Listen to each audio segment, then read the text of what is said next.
Good morning student. आज हम कर रहे हैं हमारा नेक्स्ट पार्ट जो कि है पोटेंशियल, जो हम स्टार्ट कर चुके थे। पोटेंशियल में अब जो है हम आगे सेम जैसे हमने इलेक्ट्रिक फील्ड में किया था इक्वेटोरियल और एक्सियल पर डायपोल के लिए, वैसे ही हम पोटेंशियल में करेंगे। तो हमारा पोटेंशियल में फॉर्मूला आया था V is equal to 1/4πε0 Q/R। यही फॉर्मूला आया था हमारा पोटेंशियल में। तो इसी फॉर्मूले का यूज हम डायपोल के लिए करेंगे। हम डायपोल का फिर से जो है पोटेंशियल निकालेंगे। अभी तक हमने डायपोल का निकाला था इलेक्ट्रिक फील्ड, अब हम डायपोल का जो है पोटेंशियल निकालेंगे। फर्क क्या है पोटेंशियल और इलेक्ट्रिक फील्ड में? इलेक्ट्रिक फील्ड जहां हमारी एक वेक्टर क्वांटिटी थी, वहां पर जो हमारी पोटेंशियल है एक स्केलर क्वांटिटी है, ठीक है। जहां हमें जो है इलेक्ट्रिक फील्ड में डायरेक्शन लेनी पड़ती थी, यहाँ हम जो है डायरेक्शन का यूज नहीं करेंगे। तो अब हम इसी फॉर्मूले का यूज करेंगे इसके लिए, डायपोल के लिए। तो हम स्टार्ट करते हैं अपना potential at axial of dipole. Potential at axial of dipole, ठीक है। और पोटेंशियल का हमारा फॉर्मूला क्या रखा है? 1/4πε0 Q/R। तो हमें कहाँ निकालनी है? पोटेंशियल निकालनी है। कहाँ पर निकालनी है? Eight axial of dipole. ये मैंने ले लिया डायपोल, ये हो गया -Q चार्ज, ये +Q चार्ज। बिल्कुल सेम लेंगे जैसे हमने पहले डेरिवेशन किया था, अब भी हम वैसे ही करेंगे डेरिवेशन, ठीक है। तो इन दोनों के बीच में हमने सेपरेशन दिया था 2L, तो इस बार भी मैंने 2L ले लिया सेपरेशन, ठीक है। इस बार भी मैंने 2L ले लिया सेपरेशन। और हम इसका इलेक्ट्रिक फील्ड कहां पर निकाल रहे हैं? हम इसका इलेक्ट्रिक फील्ड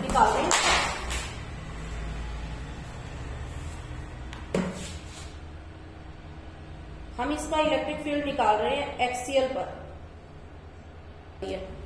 तो ये हमने जो है potential at axial of dipole ले रहे हैं हम -Q +Q। बिल्कुल सेम लिया हमने, इस बार भी वही 2L डिस्टेंस लिया। इस बार हमें यहाँ पर इसका जो है पोटेंशियल निकालना है। जो P पॉइंट है इसके सेंटर से जो लाई कर रहा है R डिस्टेंस पर लाई कर रहा है। बिल्कुल सेम वही का वही डायग्राम है, कुछ न्यू नहीं किया हमने। तो इसको मैंने नाम दे दिया 1, इसको नाम दे दिया 2। तो V1 क्या होगा हमारा? Q/4πε0 R + L। इस बार यही फॉर्मूला था ना, 1/4πε0 चार्ज। लेकिन इस बार चार्ज के साथ नेगेटिव लेकर चलेंगे क्योंकि ये हमारी जो है एक स्केलर क्वांटिटी है। तो क्या हो गया? V1 is equal to -Q/4πε0 distance कहां से? चार्ज का ऑब्जर्वेशन पॉइंट से डिस्टेंस, ये भाई 2 मैं नीचे लिख देती हूँ। चार्ज का ऑब्जर्वेशन पॉइंट से डिस्टेंस कितना है? चार्ज का ऑब्जर्वेशन पॉइंट से डिस्टेंस है R + L। ऐसे ही हम V2 लिखेंगे। इस चार्ज की पोटेंशियल यहाँ पर 1/4πε0 चार्ज अपोन में डिस्टेंस चार्ज का ऑब्जर्वेशन पॉइंट से, वो आ रहा है हमारा R - L। ये डिस्टेंस हम पहले भी निकाल चुके थे, क्लियर है। अब हमें क्या करना है? वही P पर हमारी 1 भी निकल गई, 2 भी निकल गई, मतलब 1 वाली चार्ज की पोटेंशियल भी निकल गई और ये 2 वाले चार्ज की भी पोटेंशियल निकल गई। इस बार जैसे कि हमें पता है ये हमारी एक स्केलर क्वांटिटी है, तो हम जो नेट पोटेंशियल एट P दोनों को ऐड करेंगे, V1 + V2। V1 कितना है? -1/4πε0 Q/R + L प्लस V2 कितना हो जाएगा? +1/4πε0 Q/R - L, ठीक है। यही हो जाएगा हमारा। अब इसके बाद क्या है? Q/4πε0 कॉमन ले लिया हमने, अंदर क्या बचा? -1/R + L plus 1/R - L, यही बच गया हमारे पास, ठीक है। अब क्या होगा? Q/4πε0, ठीक है। ये नीचे क्या आ जाएगा? R + L और R - L का एलसीएम हमारा हो जाता है R² - L²। यहाँ क्या आ जाएगा? -R + L plus R + L, यही आ जाएगा सॉल्व करके।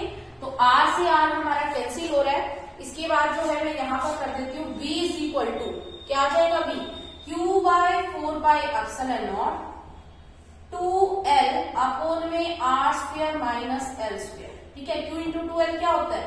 P होता है, यानी P अपोन में 4 pi epsilon not r square minus l square. ये हो गया हमारा potential at axial of dipole. देखिए हम क्या कर रहे हैं, B potential at equatorial of dipole. Same वही का वही कंसेप्ट जैसे इलेक्ट्रिक फील्ड में किया था। हमने दो चार्ज ले लिए, माइनस क्यू और प्लस क्यू। दोनों के बीच में डिस्टेंस कितना लिया, 2l। और ये हमारा P ऑब्जर्वेशन पॉइंट है जो सेंटर ऑफ डाइपोल से कहां पर सिचुएटेड है, P r डिस्टेंस पर सिचुएटेड है। ठीक है, तो इसको नाम दिया हमने चार्ज Q वाले को 1 और चार्ज प्लस Q वाले को पॉइंट दे दिया हमने 2। तो 1 की पोटेंशियल एट P पॉइंट पर हमारे पास फॉर्मूला क्या है, 1/4 पाई एप्सिलॉन नॉट चार्ज। इस बार चार्ज क्या लेंगे, माइनस Q, क्योंकि ये क्या है हमारी स्केलर क्वांटिटी है। और डिस्टेंस कितना हो गया, देखो अगर ये पूरा 2l है तो ये जो है डिस्टेंस यहां से लेकर यहां तक का कितना हो गया, l। तो ये l हो गया, ये r हो गया, तो ये हमारा डिस्टेंस क्या होगा, r square plus l square.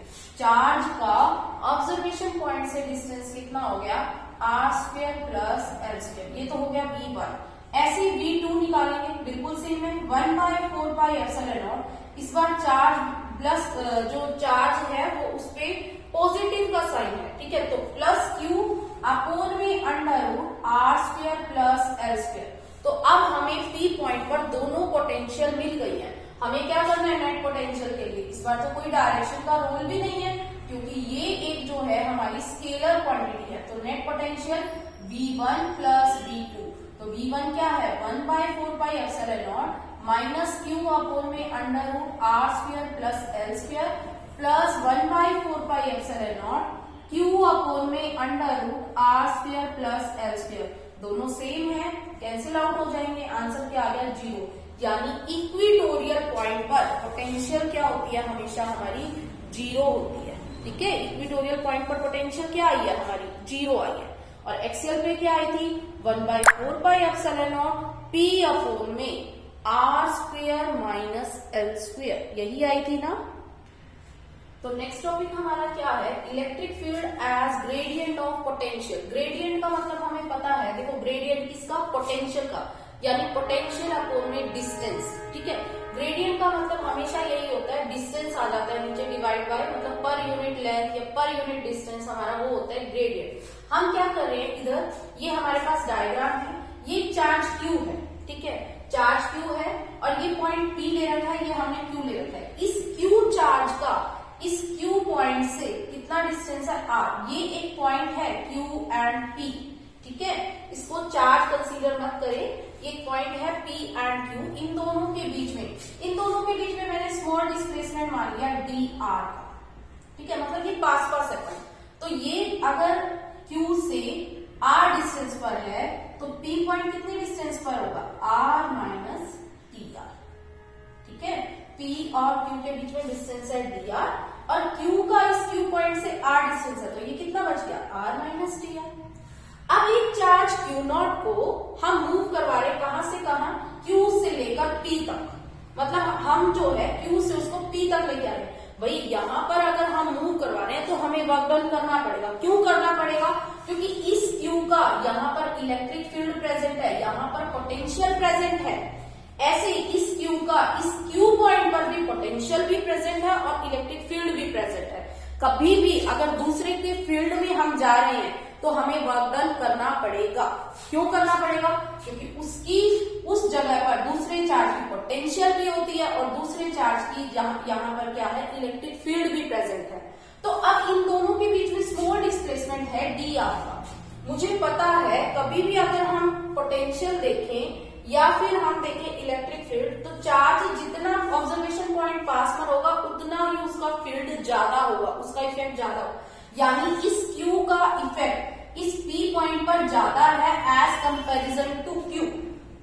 ठीक है, तो यहाँ पर इसकी पोटेंशियल अगर मैं V लेती हूँ Q पॉइंट पर, तो P पॉइंट पर कितनी हो जाएगी, V प्लस dV, क्योंकि स्मॉल डिस्प्लेसमेंट हुआ है तो स्मॉल ही चेंज होगा ना पोटेंशियल में। तो यहाँ से यहाँ तक आ रहे हैं, पोटेंशियल स्मॉल ही बढ़ेगी, भाई इसकी पोटेंशियल यहाँ पर ज्यादा होगी, तो यहाँ पर मैंने ले ली V प्लस dV और यहाँ पर ले ली मैंने V। और मैंने लिखा भी है let potential at P and Q are given by V plus dV and V। Clear है? अब पोटेंशियल की डेफिनेशन से हमने किया था VA minus VB is equal to W by Q। ठीक है, तो VA माइनस VB, यहाँ पर VA कितना हो गया, देखो V प्लस dV, या ये हम लिख लेते हैं एक बार formula, VA minus VB is equal to W by moving charge. Moving charge इधर क्या है, Q0। ठीक है ना, यही होता है हमारा। तो VA यानी V plus dV minus V is equal to, भाई यहां से यहां स्मॉल डिस्प्लेसमेंट हुआ ना, तो वर्क डन भी स्मॉल, dW बाय Q0, यही तो आ गया हमारा। अब V से V क्या हो गया, कैंसिल, यानी dV is equal to, dW को हम लिख सकते हैं F dot dr divide by Q0। ठीक है, dV is equal to F dot dr divide by Q0। तो dV इज इक्वल टू, अब F और dr के बीच में हमें एंगल देखना है, हमें इसका मैग्नीट्यूड लेना है ना, F dr। देखो हम चार्ज को ऐसे लेकर आ रहे हैं, ऐसे लेकर आ रहे हैं, यानी dr डिस्प्लेसमेंट हम ऐसे करवा रहे हैं, और फोर्स रिपल्शन होगी भाई, Q0 जैसे ऐसे जा रहा है, लेकिन फोर्स तो उस पे पीछे की तरफ लगेगा ना, फोर्स की डायरेक्शन तो पीछे की तरफ होगी उस पे, तो ये क्या हो गया, रिपल्सिव फोर्स, यानी cos 180 अपोन में Q0। ठीक है, यही होगा ना। अब dV is equal to, F की जगह में क्या लिख सकती हूँ, Q0 E। देखो हमने E का फॉर्मूला किया था F अपोन में मूविंग चार्ज, ऐसे इधर भी W अपोन में मूविंग चार्ज। E का फॉर्मूला हमने किया था F अपोन में मूविंग चार्ज, तो F का फॉर्मूला क्या हो जाएगा, मूविंग चार्ज इनटू में इलेक्ट्रिक फील्ड, तो मैंने ले लिया E। ठीक है, Q0 E, और ये हो गया dr cos 180 माइनस 1 अपोन में Q0, यानी E इज इक्वल टू क्या हो गया, माइनस dV बाय dr, यानी इलेक्ट्रिक फील्ड क्या है, पोटेंशियल, और ये क्या हो गया, नीचे डिस्टेंस आ गया तो ग्रेडियंट। तो electric field is equal to negative of gradient of potential, E is equal to minus dV by dr, यही हमें प्रूव करना था। ठीक है, नेक्स्ट टॉपिक है हमारा इक्विपोटेंशियल सरफेस। इक्विपोटेंशियल सरफेस जैसे कि नाम से ही पता लग रहा है, इक्वी मींस इक्वल, पोटेंशियल मतलब पोटेंशियल। ठीक है, वोल्टेज। तो इक्विपोटेंशियल सरफेस क्या है, the surface which have common potential at all point, मतलब ऐसा सरफेस जिस पर हर जगह जो है पोटेंशियल सेम होगी। अब पोटेंशियल हमारी किस पे डिपेंड करती है, Q और R पर। ठीक है ना, पोटेंशियल के फॉर्मूले में यही आया 1/4πε0 Q by R। The surface which have common potential at all point is known as equipotential surface। ठीक है, अब हम इसकी कुछ प्रॉपर्टीज करेंगे। पहली प्रॉपर्टी है no work is done to move a charge on a equipotential surface। No work is done to move a charge on equipotential surface। तो देखिए कैसे, अब हमने जो है पोटेंशियल डिफरेंस की डेफिनेशन से अभी अभी किया था VA minus VB is equal to W by Q0 किया था। अब वो कह रहा है पोटेंशियल तो हर जगह इक्वल है, यानी अगर एक ही सरफेस पर, इक्वी पोटेंशियल सरफेस पर ये दोनों पॉइंट लाई कर रहे हैं VA और VB, तो इक्वी पोटेंशियल सरफेस पर क्या है, पोटेंशियल सेम है, यानी VA और VB क्या हो जाएंगे, इक्वल हो जाएंगे। VA और VB क्या हो जाएंगे, इक्वल हो जाएंगे on equipotential surface. Equipotential surface अगर VA और VB इक्वल हो गए तो ये क्या हो गया, 0 is equal to W by Q0, यानी W इज इक्वल टू क्या हो गया, 0। इसका मतलब no work is done to move a charge over equipotential surface. Second property हमारी क्या है, सेकेंड प्रॉपर्टी में वो कह रहा है जो इलेक्ट्रिक फील्ड होगा वो हमेशा perpendicular to the equipotential surface होगा। ठीक है, electric field is always perpendicular to equipotential surface. कैसे होगा देखिए, अभी हम डिस्कस करते हैं इस पॉइंट को भी। Electric field is always perpendicular to equipotential surface. मान लो ये इक्विपोटेंशियल सरफेस है, यहां से यहां तक हम चार्ज को मूव करवा रहे हैं। ठीक है, तो हमें पता है इक्विपोटेंशियल सरफेस पे वर्क डन क्या होता है, 0। अभी हमने किया, हम स्मॉल डिस्प्लेसमेंट पे वर्क डन करवा रहे हैं तो small work done 0, dW is equal to 0। dW को मैं क्या लिख सकती हूँ, F dot dr is equal to 0। ठीक है, F को क्या लिख सकती हूँ, Q0 into E dot dr is equal to 0। ठीक है, एफ की जगह मैंने क्या लिख दिया, क्यू नॉट ई, डॉट की जगह डॉट डी आर 0, ठीक है, यानी E dot d r is equal to 0। किसी का भी डॉट प्रोडक्ट क्या होता है, हमेशा कब होता है 0, जब वो परपेंडिकुलर हो, यानी ई क्या है, परपेंडिकुलर टू डी आर है, डी आर तो ये हो गया ना, ठीक है, इसके परपेंडिकुलर, यानी ऐसे हो जाएगा, ठीक है। तो इलेक्ट्रिक फील्ड क्या हो गया, परपेंडिकुलर टू द सरफेस, भाई सरफेस पर डी आर है, सरफेस वाले प्लेन पर है डी आर, तो इलेक्ट्रिक फील्ड इसके परपेंडिकुलर, यानी क्या हो गया, सरफेस के परपेंडिकुलर हो गया इलेक्ट्रिक फील्ड यहाँ पर। नेक्स्ट प्रॉपर्टी है हमारी, equipotential surface help to distinguish between strong field and weak field, मतलब पोटेंशियल को हमें इलेक्ट्रिक फील्ड से दिखाना है, तो हमारा फॉर्मूला यही आया था ना, E is equal to minus DV by D R, E और वी के बीच में यही फॉर्मूला आया था। अब वो कह रहा है कि पोटेंशियल इक्वल होगी, यानी डीवी को मैंने कांस्टेंट ले लिया, यानी ई क्या हो गया, inversely proportional to d are.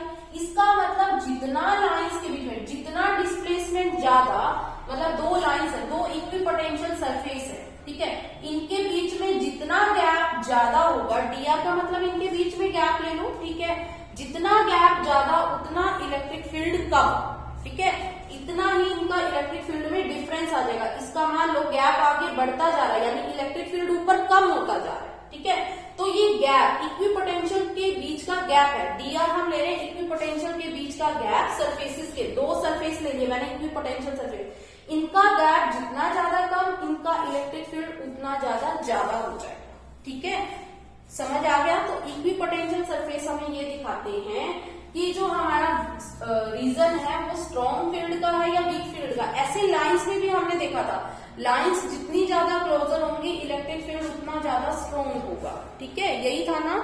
Next देखो, ये हमें क्या बताते हैं, equipotential surface tells the direction of field. अब ये जो है हमारे पिछले पॉइंट से रिलेटेड है, मैंने बताया था इक्विपोटेंशियल सरफेस के बीच में गैप कम होता जाए, ठीक है, ये गैप और कम होता जा रहा है, पहले यहाँ पर गैप ज्यादा है, यहाँ पर और कम हो गया। अगर गैप कम होता जा रहा है, इसका मतलब इलेक्ट्रिक फील्ड ऊपर की डायरेक्शन में बढ़ रहा है, ठीक है, भाई गैप कम हो रहा है तो इलेक्ट्रिक फील्ड क्या होगा, बढ़ेगा, यानी ऊपर जाते जाते इलेक्ट्रिक फील्ड बढ़ रहा है। अगर गैप मान लो ज्यादा होता जा रहा है, गैप ज्यादा होता जा रहा है, ऐसे गैप ज्यादा होता जा रहा है, पहले गैप कम है, थोड़ा सा और ज्यादा हो रहा है, यानी गैप ज्यादा हो रहा है, गैप ज्यादा हो रहा है, इसका मतलब इलेक्ट्रिक फील्ड कम हो रहा है, ऊपर जाते जाते कम हो रहा है इलेक्ट्रिक फील्ड, इसका मतलब नीचे की तरफ इलेक्ट्रिक फील्ड क्या है, ज्यादा है। तो यही कह रहा है वो, equipotential surface tells the direction of field, कि फील्ड जो है किस डायरेक्शन में इंक्रीज हो रहा है या किस डायरेक्शन में डिक्रीज हो रहा है। पॉइंट नंबर 5 कह रहा है, नो टू इक्विपोटेंशियल सरफेस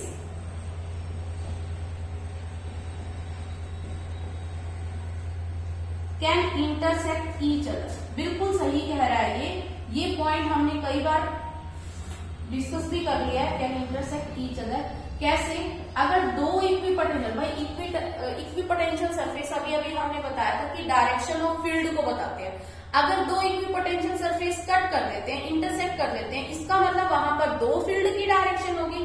कभी भी इलेक्ट्रिक फील्ड की डायरेक्शन तो एक ही होगी ना, चाहे वो अप टू डाउन हो, डाउन टू अप हो, राइट टू लेफ्ट हो, लेफ्ट टू राइट हो। तो दो इक्विपोटेंशियल सरफेस कभी भी इंटरसेक्ट नहीं कर सकते, ठीक है। तो आज जो है हमने इतना ही डिस्कस किया है।